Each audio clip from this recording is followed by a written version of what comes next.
بسم اللہ الرحمن الرحیم الحمد للہ وکفا وسلام علی عبادہ الذین اصطفى اما بعد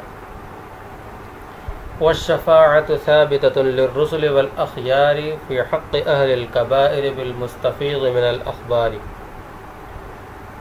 فرماتے ہیں ماتن رحمۃ اللہ علیہ کہ شفاعت رسولوں کے لیے اور والاخیاری جن کو اللہ تبارک و تعالی شفاعت کا اختیار دیں گے ان کے لیے ثابت ہے، یعنی شفاعت کرنا ان کے لیے ثابت ہے۔ کن کی سفارش کریں گے؟ فی حق اہل الکبائر، مرتکبین کبیرہ جو ہوں گے ان کے حق میں سفارش کریں گے، ان کی سفارش کریں گے رسول اور وہ امتی جنہیں اللہ تعالی اختیار دیں گے۔ بالمستفیض من الاخبار، یہ بات کہاں سے پتہ چلی، کہاں سے حاصل ہوئی، کہ کس دلیل کی بنیاد پر یہ بات کہی گئی؟ فرمایا کہ یہ اخبار یعنی آپ صلی اللہ علیہ وسلم کے احادیث سے یہ بات ثابت ہے۔ خلافا للمعتزلۃ، اس کے اندر معتزلہ کا اختلاف ہے۔ معتزلہ شفاعت کے بارے میں اختلاف کرتے ہیں، لیکن یہ اختلاف شارح فرماتے ہیں کہ وَهَذَا مَبْنِيٌّ عَلَى مَا سَبَقَ مِنْ جَوَازِ الْعَفْوِ وَالْمَغْفِرَةِ بِدُونِ الشَّفَاعَةِ فَبِالشَّفَاعَةِ أَوْلَى۔ فرمایا کہ یہ بات جو ہم شفاعت کو ثابت کہتے ہیں اور شفاعت حق ہے، یہ اس بات پر مبنی ہے جو کہ پیچھے گزر چکی ہے کہ بغیر شفاعت کے بھی معافی اور مغفرت کا جواز ثابت ہے، یعنی اللہ تبارک و تعالی جس کو چاہیں گے، وہ ہماری دلیل ان اللہ لا یغفر ان یشرک بہ ویغفر ما دون ذلک لمن یشاء ویغفر ما دون ذلک لمن یشاء سے پتہ چلتا ہے کہ شرک اور کفر کے علاوہ جو گناہ اللہ تبارک و تعالی جس کے حق میں چاہیں گے معاف فرما دیں گے۔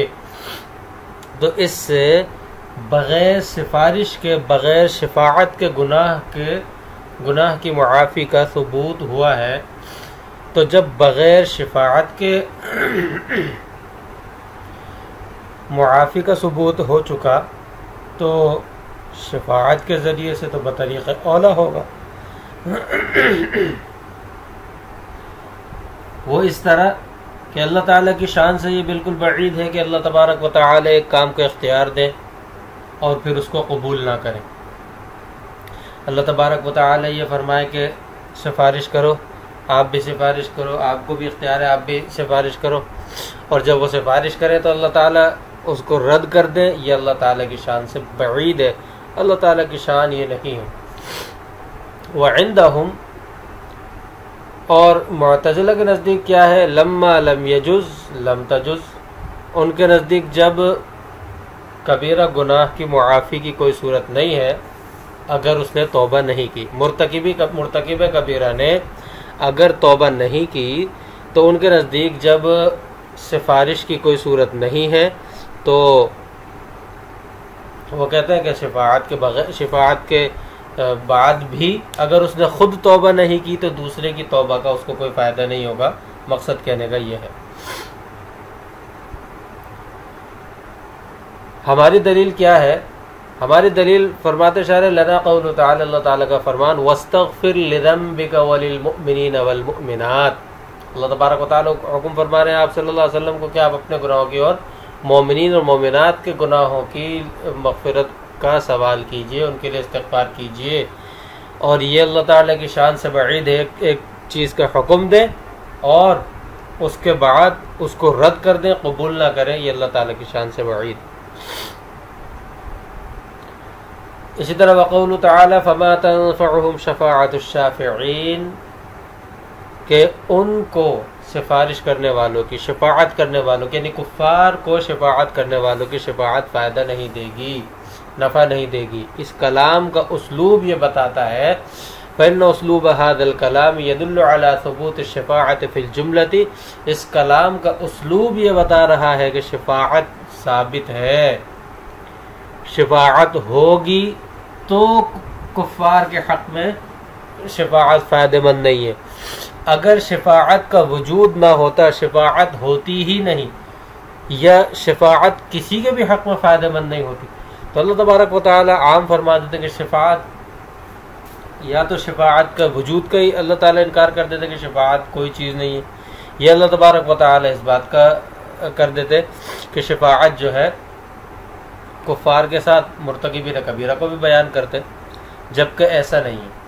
تو اسلوب کلام یہ بتا رہا ہے، اس بات پر دلالت کر رہا ہے کہ شفاعت فی الجملہ ثابت ہے، متحقق ہے. وَإِلَّا لَمَا كَانَ لِنَفْيِ نَفْعِهَا عَنِ الْكَافِرِينَ. اگر شفاعت فی الجملہ ثابت نہ ہوتی تو پھر کافر کفار سے اس کے نفع مند ہونے کی نفی کرنے کا، کفار کے حق میں شفاعت کے نفع مند ہونے کی نفی کرنے کا کیا مطلب؟ مطلب یہی ہے کہ سفارش ہے، نفع مند بھی ہے، لیکن کفار کے حق میں نفع مند نہیں ہے. عند القصد الى تقبیح حالہم، کیونکہ مقصد کیا ہے کہ ان کے حالت کی قباحت کو بیان کرنا، وتحقیق یأسہم معنًا، اور معنوی طور پر ان کی نا امیدی کو اور محقق اور ثابت کرنا مقصود ہے. لأن مثل هذا المقام يقتضي أن يوسموا بما يخصهم لا بما يعمهم وغيرهم. اس لیے کہ اس مقام کا تقاضا یہ ہے، یہ مقام اس بات کا تقاضا کرتا ہے کہ ان کو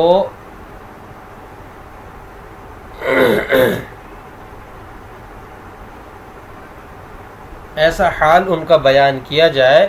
کفار کا، ان یوسموا، ایسا حال بیان کیا جائے، بما یخصہم، جو انہی کے ساتھ خاص ہو. ایسا حال نہیں جو ان کے اور ان کے غیر کے ساتھ عام ہو، ایسا حال بیان کرنا،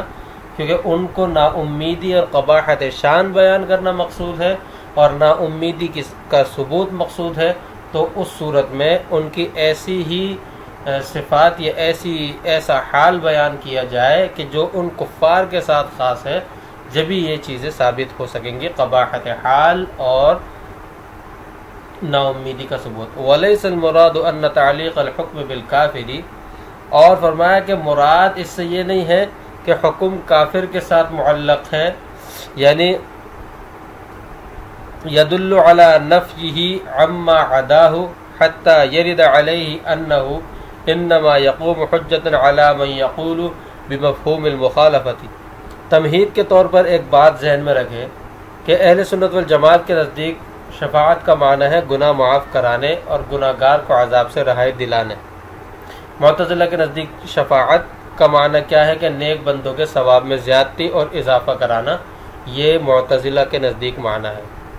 اب یہاں پر اہل سنت والجماعت کا عقیدہ یہ ہے کہ مرتکبین کبیرہ کے حق میں انبیاء اور صلحاء امت یہ سفارش کریں گے، شفاعت ہوگی. حدیث کے اندر آتا ہے کہ آپ صلی اللہ علیہ وسلم نے فرمایا کہ قیامت کے دن 3 طرح کے لوگ سفارش کریں گے، انبیاء، علماء اور شہداء. حضرت عثمان رضی اللہ تعالیٰ عنہ سے روایت مروی ہے، ابن ماجہ کے اندر ہے. تو معتزلہ نفس شفاعت کے قائل تو ہیں، مگر وہ شفاعت کا معنی یہ لیتے ہیں کہ نیک بندوں کے ثواب میں زیادتی تو ہوگی سفارش کے ذریعے سے، لیکن کسی کے گناہوں کی بخشش نہیں ہوگی. شارح یہ فرماتے ہیں کہ اصل میں یہ اختلاف اس اختلاف پر مبنی ہے جو پہلے گزر چکا ہے. وَيَغْفِرُ مَا دُونَ ذَلِكَ لِمَن يَشَاءُ کے تحت جو ہم نے بات بیان کی ہے کہ اللہ تبارک و تعالی اس کے علاوہ جس کے جو گناہ چاہیں گے معاف فرما دیں گے. تو وہاں پر بغیر سفارش کے گناہوں کی معافی جب ثابت ہو گئی، مرتکبین معتزلہ کے نزدیک مرتکبین کبیرہ کی اس وقت تک معافی، وہاں پر بھی یہی بات انہوں نے کہی کہ بغیر توبہ کیے معاف نہیں ہوگی، لیکن ہم نے ثابت کیا تھا. تو اب جب بغیر شفاعت کے معافی ثابت کی ہے ہم نے، تو شفاعت کے ساتھ توبہ طریقہ اولا ثابت ہوگی. ہمارے دلائل شارح نے بیان فرما دیے ہیں. وَاسْتَغْفِرْ لِذَنبِكَ وَلِلْمُؤْمِنِينَ وَالْمُؤْمِنَاتِ. اللہ تبارک و تعالی ایمان کے گناہوں کی معافی طلب کرنے کا حکم دے رہے ہیں آپ صلی اللہ علیہ وسلم کو. تو اس سے مراد جو ہے یہ کہ آپ صلی اللہ علیہ وسلم ان کے لیے استغفار کریں گے، صغیرہ ہو کبیرہ ہو جو بھی ہو. دوسری دلیل فما تنفعهم شفاعت الشافعین، اس سے بھی یہ پتہ چل گیا کہ شفاعت فی الجملہ ہوگی، البتہ بعض کے حق میں یعنی کفار کے حق میں جو ہے سفارش فائدہ مند نفع مند نہیں ہوگی۔ یہاں پر آگے جو ولیس المراد بتعلیقی ولیس المراد ان تعلیق الحکم بالکافر، یہاں سے شارح اصل میں ایک عبارت ایک اعتراض ہے اس دوسری دلیل پر، اس اعتراض کا جواب دے رہے ہیں۔ اعتراض مفہوم مخالف کے طور پر ہوتا ہے۔ مفہوم مخالف کسے کہتے ہیں؟ مفہوم مخالف یہ ہے کہ کسی ذکر کردہ چیز کے لیے کوئی حکم ثابت ہو تو اس کے برعکس جس چیز کے لیے کوئی حکم ثابت نہیں ہے اس چیز کے لیے اس کے برعکس حکم ثابت کرنا۔ مثال کے طور پر میں یہ کہوں، میرے پاس ایک موبائل ہے، میں یہ کہوں کہ یہ موبائل جائز ہے، یہ موبائل استعمال کرنا جائز ہے۔ اب موبائل کا ذکر کیا اور اس کے لیے حکم ثابت کر دیا۔ مفہوم مخالف کا مطلب یہ ہے کہ اس کے مقابلے میں جو کمپیوٹر یا لیپ ٹاپ ہے اس کا مطلب ہے کہ یہ موبائل کا جائز ہے، تو مفہوم مخالف یہ نکلا کہ موبائل کے علاوہ اور چیزوں کا استعمال جائز نہیں ہے، موبائل کے علاوہ اور چیزوں کا استعمال جائز نہیں ہے۔ مثال کے طور پہ کمپیوٹر یا لیپ ٹاپ کو لے لیں کہ اس کا مطلب یہ ہوا کہ موبائل کا استعمال جائز ہے۔ اس سے یہ پتہ چلتا ہے مفہوم مخالف کے طور پر جائز کا مفہوم مخالف ناجائز ہے، تو جس چیز کا ذکر کر کے حکم جائز کا بیان کر دیا تو جن چیزوں کا یہاں ذکر نہیں کیا اس کا مطلب ہے کہ ان کا استعمال ناجائز ہے۔ اس کو مفہوم مخالف کو دلیل بنا کر کوئی یہ کہے کہ اس کا مطلب ہے کہ لیپ ٹاپ کمپیوٹر کا استعمال جائز نہیں ہے، اس کو کہتے ہیں مفہوم مخالف۔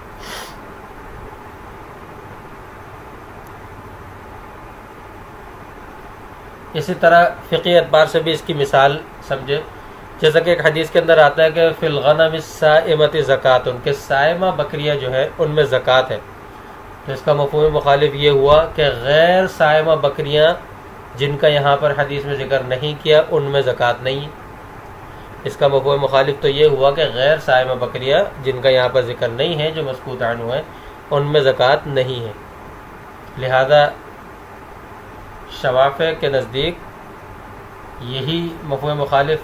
کہ وہ قائل ہے، مفہوم مخالف کو وہ معتبر مانتے ہیں، دلیل بناتے ہیں، تو ان کے نزدیک یہ معتبر ہے، اسی لیے غیر صائمہ بکریوں میں شوافع کے نزدیک زکوٰۃ نہیں ہے۔ لیکن احناف کے نزدیک مفہوم مخالف کا اعتبار نہیں ہے، وہ بھی یہ کہتے ہیں کہ غیر صائمہ بکریوں میں زکوٰۃ نہیں ہے، مگر وہ اس کو دوسری ایک نص سے ثابت کرتے ہیں، وہ اس مفہوم مخالف سے ثابت نہیں کرتے۔ اب اعتراض یہ ہوتا ہے، مفہوم مخالف سمجھ میں آ گیا، تو اب اعتراض یہ ہوتا ہے کہ فما تنفعهم شفاعت الشافعین، اس میں کفار کے حق و شفاعت کے نفع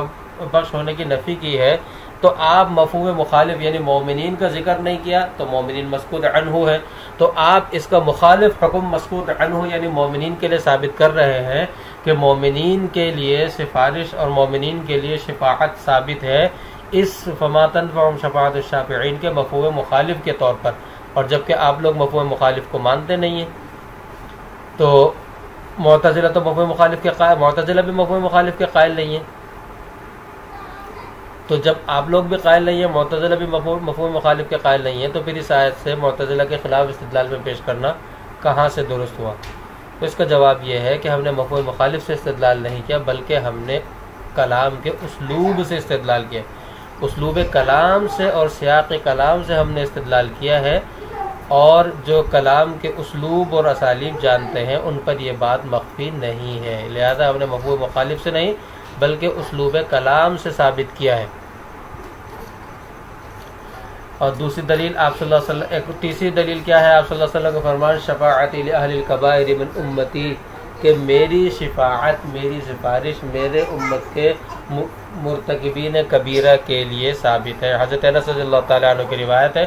اور اسے امام ابو حنیفہ رحمۃ اللہ علیہ نے بھی اس کو روایت کیا ہے، اور آپ صلی اللہ علیہ وسلم نے فرمایا واحتجت المعتزلة بمثل قوله تعالى واتقوا يوما لا تجزي نفس عن نفس شيئا ولا يقبل منها شفاعة۔ معتزلہ نے بھی استدلال کیا ہے، انہوں نے اس آیت سے استدلال کیا، مثال کے طور پہ اللہ تعالیٰ نے فرمایا کہ اور ڈرو اس دن سے جس دن کوئی نفس کسی نفس کو کوئی فائدہ نہیں دے گا اور نہ شفاعت قبول کی جائے گی۔ اسی طرح اللہ تعالیٰ نے فرمایا وقول تعالیٰ وما للظالمین من حمیم ولا شفیع، یہ تو کہ ظالمین کے لیے نہ کوئی حمایت کرنے والا ہوگا اور نہ کوئی شفاعت کرنے والا ہوگا جس کی بات مانی جائے۔ تو معتزلہ یہ دو آیتیں استدلال میں پیش کرتے ہیں، اس کا جواب اہل سنت والجماعت یہ دیتے ہیں، بل جواب بعد تسلیم دلالتها على العموم في الاشخاص والازمان والاحوال انه يجب تخصيصها بالكفار جمعا بين الادلہ، کہ اس کا جواب بترتیب سب سے پہلا جواب تو یہ کہ یہ بات تو ہمیں تسلیم ہی نہیں ہے دوسرے دلائل کی موجودگی میں کہ یہ تمام اشخاص پر یہ آیت ثابت ہے، تمام اشخاص کے لیے، اور سب سے نفی کی، تمام انسانوں سے نفی پر دلالت کر رہی ہے۔ کیوں؟ کہ اس لیے کہ مومنین کے حق میں اللہ تعالیٰ نے خود دوسری آیات جو ہم نے بیان کی اس کے اندر ثابت ہے، تو پتہ چلا کہ اس سے کفار ہی مراد ہے۔ دوسرا جواب، پہلا جواب یہ تو اعلیٰ سبیل تردید تھا، دوسرا جواب اعلیٰ سبیل تسلیم ہے کہ چلو آپ کی بات مان لیں کہ تمام لوگ مراد ہیں، چاہے مومن ہو یا کافر، سب کے حق میں شفاعت کی نفی کی گئی ہے، لیکن پھر ہمیں یہ بات تسلیم نہیں ہے کہ یہ سفارش کی نفی ہر زمانے میں ہے، یعنی بعض مواقع ایسے ہوں گے کہ وہاں کوئی سفارش نہیں ہوگی، لیکن یہ نہیں ہے کہ کسی کی سفارش قبول ہی نہیں ہوگی، کسی وقت بھی قبول نہیں ہوگی قیامت کے دن، ایسا نہیں ہے، بلکہ بعض مخصوص اوقات ہیں کہ جن میں حدیث میں بھی آتا ہے کہ کسی کی سفارش قبول نہیں کی جائے گی، جیسے اللہ تبارک و تعالیٰ فرماتے ہیں من ذا الذی یشفع عنده الا باذنہ، یعنی اللہ کی اجازت کے بغیر کون سفارش کرے گا، تو پتہ چلا اللہ کی جب تک اجازت نہیں ہوگی، جب تک کہ سفارش کی تو نفی ہے یہاں پر مومنین کے لیے، لیکن جب اللہ تعالیٰ اجازت دیں گے تو اس کے بعد سفارش ہوگی۔ تیسرا جواب اس کا یہ ہے کہ چلو ہم یہ بھی مان لیتے ہیں علی سبیل التسلیم، تیسرا جواب کہ مومنین کے لیے تمام زمانوں میں یہ شفاعت کی نفی دلالت کر رہی ہے، مگر ہمیں پھر یہ بات تسلیم نہیں ہے کہ یہ بات تمام احوال میں شفاعت کی نفی کر رہی ہے، بلکہ ایسا ہو سکتا ہے کہ مخصوص احوال میں شفاعت کسی کے قبول نہ کی جائے، مثلا اس حالت میں کہ جب جہنم میں داخلے کا قطعی حکم ہو چکا ہوگا، اس وقت کسی کی سفارش کسی کے حق میں قبول نہ کی جائے۔ حضرت عائشہ رضی اللہ تعالیٰ عنہ سے روایت ہے کہ انہوں نے آپ صلی اللہ علیہ وسلم پوچھا کہ قیامت کے دن کیا آپ اپنے گھر والوں کو بھی یاد کریں گے، تو آپ صلی اللہ علیہ وسلم نے فرمایا کہ 3 مواقع میں کوئی کسی کو یاد نہیں کرے گا، وزن اعمال کے وقت، نامہ اعمال دیے جانے کے وقت، اور پل صراط کے گزرنے کے وقت۔ تو پتہ چلا کہ تمام احوال مراد نہیں ہے۔ چوتھا جواب یہ کہ چلو ہم ساری کی ساری بات مان لیتے ہیں کہ تمام لوگ تمام زمانوں میں اور تمام حالتوں کے اندر مراد ہے، شفاعت کی نفی مراد ہے، لیکن دوسری طرف جب شفاعت قبول کیے جانے پر آیات اور احادیث موجود ہیں تو ظاہر سی بات ہے دوسری نصوص کو تو چھوڑا نہیں جائے گا، اس لیے اس کے اندر تعویل ہی کی جائے گی، دونوں کو جمع کیا جائے گا۔ تو ہم اس لیے جمع کرتے وقت دونوں قسم کے دلائل کو جمع کرنے کی صورت میں ہم یہ کہتے ہیں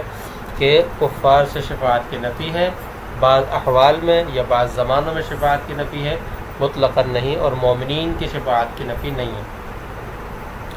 آگے فرماتے ہیں وَلَمَّا كَانَ أَصْلُ الْعَفْوِ وَالشَّفَاعَةِ ثَابِتًا بِالْأَدِلَّةِ الْقَطْعِيَّةِ مِنَ الْكِتَابِ وَالسُّنَّةِ وَالْإِجْمَاعِ، جب اصل معافی اور شفاعت ادلہ قطعیہ سے قرآن و سنت کے ثابت ہو گئی، فقالت المعتزلة بالعفو عن الصغائر مطلقا وعن الكبائر بعد التوبة، پھر معتزلہ یہ کہتے ہیں جب یہ ساری چیزیں ثابت ہو گئی تو معتزلہ کہتے ہیں کہ صغیرہ گناہوں کی تو معافی ہو جائے گی مطلقاً، کبیرہ گناہوں کے معافی توبہ کے بعد ہوگی، اور شفاعت جو کی جائے گی وہ بھی فائدہ مند ہوگی۔ پہلے تو شفاعت کو بالکل ہی نہیں مانتے، لیکن پھر کہا کہ شفاعت فائدہ مند ہوگی لیکن زیادتی ثواب کے لیے ہوگی۔ وَكِلَاهُمَا فَاسِدٌ، اور ان کی یہ دونوں باتیں کہ صغائر مطلقاً اور کبائر توبہ کے بعد اور شفاعت زیادتی ثواب کے لیے، یہ دونوں باتیں ان کی فاسد۔ اما الاول، پہلی بات یہ اس لیے کہ فَلِأَنَّ التَّائِبَ وَمُرْتَكِبَ الصَّغِيرَةِ الْمُجْتَنِبَ عَنِ الْكَبِيرَةِ لَا يَسْتَحِقَّانِ الْعَذَابَ عِندَهُ، اس لیے کہ مرتکب صغیرہ جو کہ کبیرہ سے بچنے والا ہو وہ تو ان کے نزدیک، معتزلہ کے نزدیک عذاب کا مستحق ہی نہیں، یا وہ مرتکب کبیرہ جو کبیرہ گناہ سے توبہ کر چکا ہو تو ان کے نزدیک تو وہ عذاب کا مستحق ہے ہی نہیں، تو جب عذاب کا مستحق نہیں ہے تو پھر یہ بات کہنا اس کے کیا مطلب؟ فلا معنی للعفو، پھر تو معافی کا کوئی معنی نہیں، وَأَمَّا الثَّانِي دوسری بات شفاعت والی اس لیے غلط ہے فَلِأَنَّ النُّصُوصَ اس لیے کہ نصوص دالۃ علی الشفاعت بمعنى طلب العفو من الجنایہ، کیونکہ نصوص جو کہ شفاعت پر دلالت کر رہی ہے اس کا معنی جنایت جرم سے معافی طلب کرنا، یہ شفاعت کا معنی ہی یہ ہے، تو پھر زیادتی ثواب والی بات کہاں درست ہوئی؟ تو شارح یہاں پر یہ فرماتے ہیں کہ دلائل قطعیہ سے یہ بات ثابت ہو چکی ہے، لہذا معتزلہ نے ان دلائل کی روشنی میں مان تو لیا لیکن انہوں نے پھر تعویل کی، اور ان کی دونوں تعویل اس اعتبار سے باطل ہیں کہ ان کے اپنے اقوال ہی کے خلاف جا رہی ہیں، ان کے اپنے مسلک اور مذہب کے ہی خلاف جا رہی ہیں، اس لیے ان کی یہ دونوں تعویلات بھی غلط ہے اور اہل سنت والجماعت کا مسلک بھرپور ثابت ہو گیا۔ وآخر دعوانا ان الحمد للہ رب العالمین۔